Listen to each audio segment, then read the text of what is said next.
Madam Speaker, we've heard endless braying from the Republicans time after time demanding an extension of tax cuts for the rich in this country. They tell us that extending the tax cuts for the rich will somehow create jobs. When we've had these tax cuts for the rich for 9 years, and I haven't noticed a whole lot of jobs being created in the last 9 years. They tell us it will dramatically boost the economy. Well, I haven't noticed that happening for the last 9 years either. So you really have to wonder why it is that they persist in this mania, this obsession of theirs, that we need to have more tax cuts for the rich when the economy is flat on its back and unemployment is almost 10%. I think I have the answer. The answer turns out to be very simple. They want a tax cut for the rich because they want a tax cut for themselves. What do I mean by that? Well, let's take a look at the people who are really in charge, the ones who actually run the Republican Party. Let's start with this gentleman here.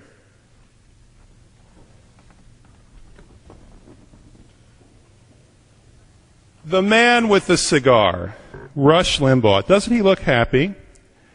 According to Newsweek, he makes $58.7 million a year, and extending the Bush tax cuts for the rich will mean that he'll have another $2.7 million. Mega dittos, Rush, and mega money. Let's look at the next one. Here's Glenn Beck. According to Newsweek, Glenn Beck makes $33 million a year as a pundit. And extending the Bush tax cuts means a cool $1.5 million for Glenn Beck's ongoing night-by-night imitation of Howard Beale from Network. Now let's take a look at the next one. Sean Hannity. Newsweek says that Sean Hannity, this man of the people, makes $22 million a year from his act on Fox. And that means that the Bush tax cuts mean an extra $1 million. $1 million for Sean Hannity. Maybe he can go now and afford some anger management classes. Let's take a look at the next one.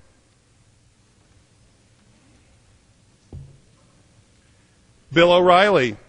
He makes a modest $20 million a year from his gig on Fox. And that means that the Bush tax cuts give him not quite seven figures, merely $914,000 a year of extra cash. It's easy to see why Bill O'Reilly wants to see the Bush tax cuts extended. And I have to say, he's no pinhead when it comes to that. And now Sarah Palin. Sarah Palin has made $14 million this year from cashing in on her fame. In fact, she has done a better job of turning fame into cash than anyone in American history. $14 million. So she wants the Bush tax cuts extended so that she can make an extra cool $638,000. As she would gesture.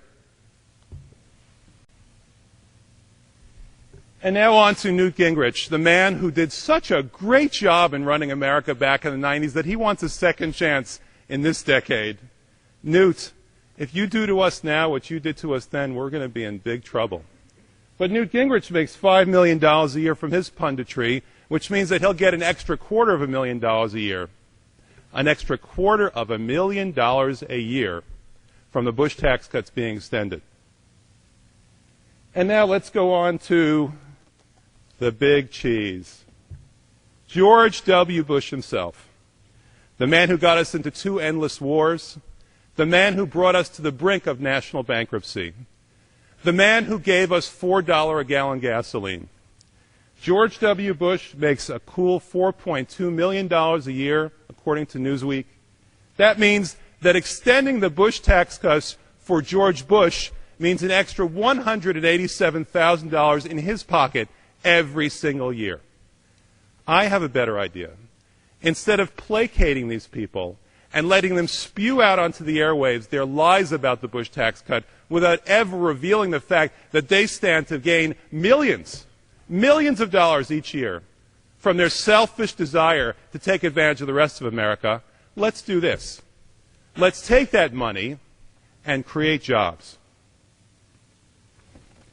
All that money that the Bush tax cuts are charging us, that could create jobs for 3 million Americans a year. A $30,000 job, a fair wage for fair work, a dignified wage for dignified work, and a way to revive our economy in America. I think that's a better idea than stuffing even more money into the pockets of the rich. Because the problem in America today is not that the poor have too much money. That's not the problem at all. It's that they need jobs. Thank you. Time has expired.